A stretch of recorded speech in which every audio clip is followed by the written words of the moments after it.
ভাই আমি তো কম চেষ্টা করি না, আমি তো কাম খুঁজি। ঘরে ছোট থেকে শুরু করে বয়স্ক বৃদ্ধ জ্ঞানী সবাই আমার এক কথাই কয়, তুই বেকার।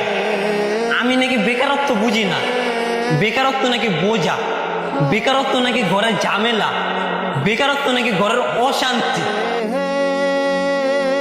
ভাই আমার একটা কাজের ব্যবস্থা করে দেন না ভাই, যে কাজের টাকা দিয়ে আমি আমার ঘরের ঝগড়া বিবাদ বন্ধ করতে পারবো, আমার মা বাবার শান্তিতে রাখতে পারবো, যেন আমি এই বেকার কুলাঙ্গার নিয়ে আমার ঘরের ভিতরে আর কোনো ঝগড়া না হয়।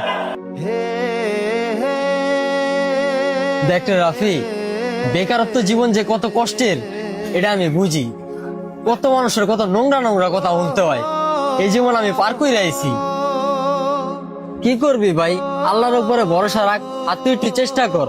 আমি পারলাম না রে ভাই তোর লেগে কিছু করতে।